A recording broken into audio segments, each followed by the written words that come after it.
Hello, everyone. Welcome back to Chapter 2 of the Dragon Hero Seriyu. Hope you guys like this video. Make sure to share this with everyone you can. And, enjoy.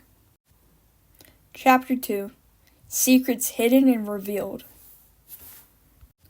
Chapter 2. Secrets Hidden and Revealed. Bakugo and Izuku were on the bus and were slowly falling asleep. Izuku was the first one to fall into a deep, comforting sleep. Izuku's scales changed color again. This time, they were ones of happiness and comfort. Izuku finally felt at peace, that is, until he saw something he could not forget. It shocked him to his very core. What he saw was a woman with visible ice-like spines going down her back and to her tail. Izuku saw very large white and black wings, with spots within them being on her main body. Izuku saw a bigger dragon with scales, its scales being all black. Izuku and the unknown dragonet shared the same teardrop-shaped marking under their eyes. Both the white and black dragons had glowing eyes. The two unknown dragonets slowly turned to Izuku and started to say something. The fate of our kingdom, tribes, and legacy rests in your hands and claws now. You need to find the Jade Mountain Academy Prophecy Dragonets and assemble a team. As the big black dragon said, my eyes widened with surprise and fear at the words of the dragon himself. And I was questioning everything about my family. Was Ofa and Afo related to these two dragonet siblings? If so, why did they leave? Before you say anything, we are the creators of Ofa and Afo. We are both Darkstalker and Whiteout, and we are one of the combined tribes currently you have at the moment. Whiteout here is the one who created One for All with an animus spell that accidentally got made into a quirk. As he said that, my thoughts were, how come we didn't know about this when All Might gave me the quirk?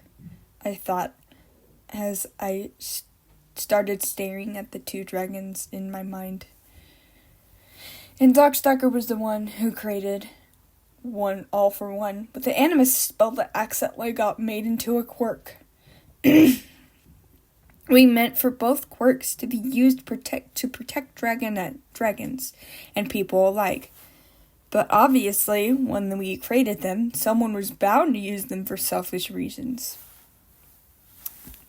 Meanwhile, in the real world, Todoroki sat to the opposite side of the young dragonet, and something strangely weird happened.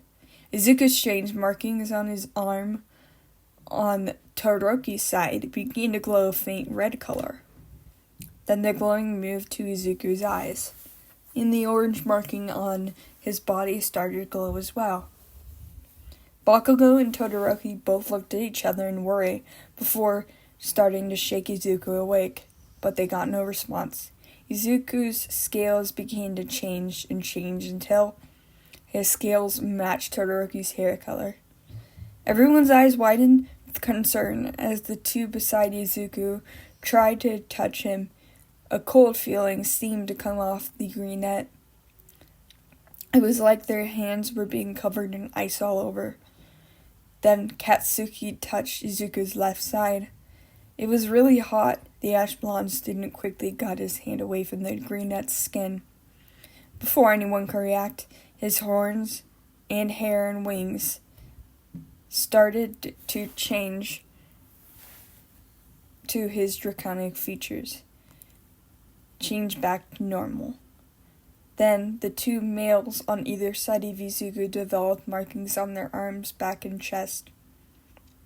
Under their eyes, there were green like Izuku's hair and eyes. Then the two males realized something. They had heard of an old legend that had been debunked. and forgotten about for years and years ago.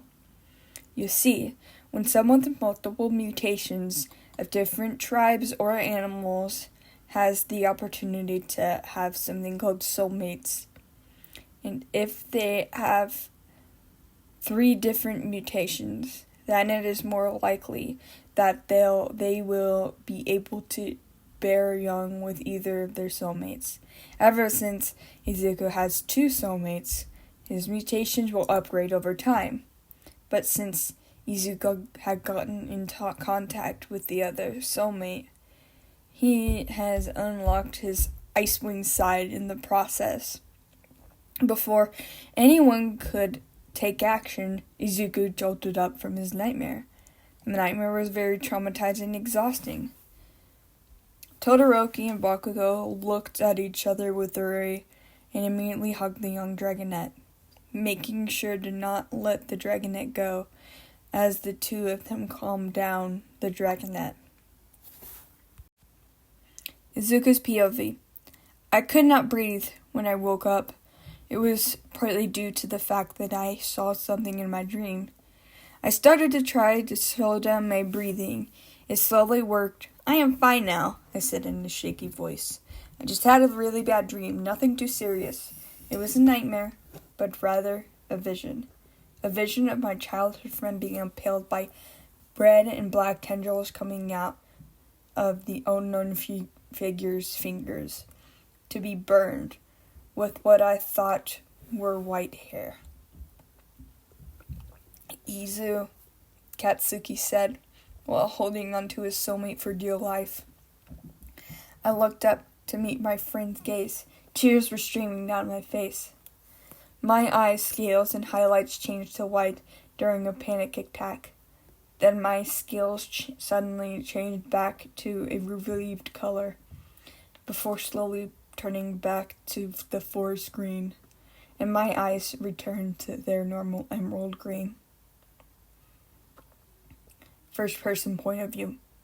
As Izuku was calming down, Izawa started to announce something. We are here at the training camp, Izawa said, while maintaining a neutral expression on his face. He then proceeded to continue to say other things that were happening. You will also meet the Jade Mountain Academy students today, and you will also see them sparring with one another. Zawa finished speaking as he ushered them to get off the bus to meet with the students from the other school. Just as they were about to meet the eyes of the mutated dragonettes from Jade Mountain, they were met with 2 dragonettes arguing and an annoying and upset Moon clutching her head in pain. Give me back my food, Cornelian! Winter shouted as he tackled the Skywing to the ground. No, you filthy Ice-Wing, Cornelian replied with venom in his voice. When the Skywing said that, Winter was full of rage. He shifted in this ice cream form and proceeded to breathe frozen death breath at the Skywing. Carnelian proceeded to do the same. He shifted into his Skywing form and let out a deep growl as flames came out of his mouth before shooting them at Winter. Everyone, on the other hand, was entertained by this. Then Moon proceeded to pinch the bridge of her nose. She proceeded to use her quirk, which was telekinesis. She used it to stop them from fighting. Moon shifted into her Nightwing form. She growled and yelled, "Can you 2 ever stop arguing over stupid stuff?" She yelled as her patience was running very thin. And I mean very thin. Just before she could do anything else that she would regret, Kinkajou walked up to her in her dragon form and put a talon on her friend's talon. And Kinkajou gave her a look that said, "Are you okay?" Moon turned to her head to the similar dragonet and proceeded to turn back into her human form, and Kinkajou did the same. I'm sorry for my clanmate's actions. They fight over the stupidest of things. Oh, how rude of me, Moon said, with an honest smile. My name is Moonwatcher, and this is little 14-year-old dragonet is Kinkajou. The 14-year-old dragonet waved at the other heroes in training. Those two idiots back there who were fighting over something stupid are Winter and Carnelian. Two dragonets just scowled at each other. Then a dragonet that seemed to have seeming-like features came up to the two dragonets. Hey, Moonwatcher, you need to keep track of your scrolls, said the seeming, while having an annoyed expression on his face. Moon retaliated this, realized this, and blushed at this, and she began to apologize to Seeming. Oh, sorry, Turtle. I forgot. I was too excited. She then went up to the scrolls and picked one that said the Seeming Summer Palace enchanted by Albatross. Moon began to read it and internally shivered. Then, as they were waiting there, some of the other teachers from UA and Jade Mountain Academy came to see what their students were doing. They internally sighed at what their students were doing. Moonwatcher was talking about scrolls. One of her scrolls to Izuku. Carnelian tried to fight Bakugo against Bakugo. Winter talked to Todoroki about something relating to ice or their quirks. Turtle and Sue were discussing ways to improve their swimming speed. The rest were either sleeping or sitting alone. Then, right before everyone was about to continue what they were doing, they heard a bunch of roars, and everyone looked up to the sky. What they saw shocked them to their very core. In front of them stood a group of skywings, and their leader was freaking Queen Starlet. Winter, Quibbly, and Moon growled and shifted into their dragon forms, getting into their fighting stances. Well, now it's terrible to see you three, Queen Scarlet said as she scowled at them. All right, Skywings, this is going to be a thrilling battle. Make sure you make them pay for what they did to me, Scarlet said, with an evil smirk on her face. Then, Moon unexpectedly rushed forward and began to attack Scarlet with a plume of fire.